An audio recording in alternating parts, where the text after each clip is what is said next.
How to fix audio problems on your Windows laptop.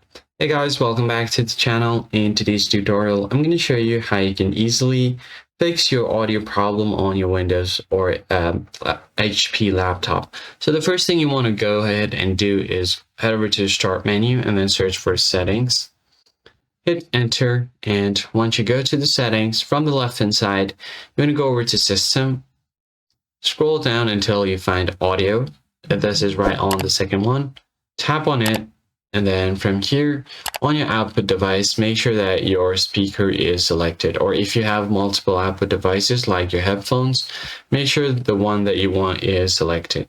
And then again, you want to head over down to volume, make sure the volume slider is turned all the way up. So if it's at 0, then that means your speaker is muted. So all you have to do is just increase the slider and you'll be good to go.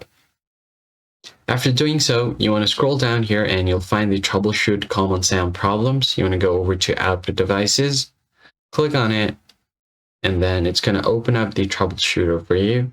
Just wait for a bit, and all you have to do is follow the on-screen prompts to let it identify the problem itself.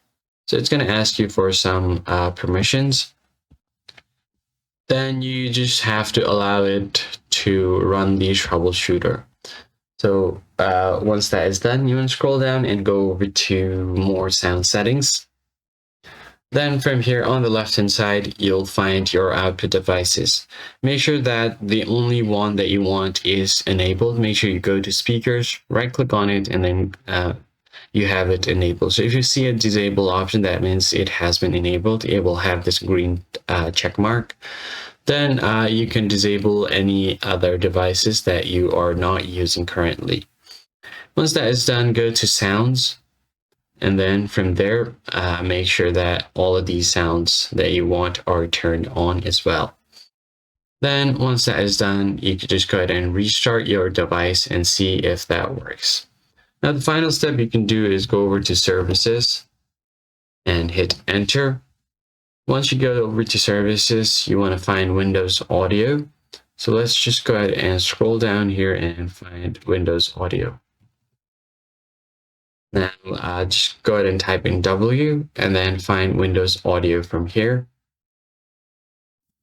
And once you find Windows Audio over here, just right click on it and go over to its properties. From the properties, all you have to do is make sure the startup type is automatic. And you want to stop it. Start it again, tap and apply, and then OK, and you'll be good to go. Now just give your PC a quick restart and your problem should be fixed. That's it for this video. I hope it was helpful. Hit the like button below and subscribe. I'll see you guys in the next one.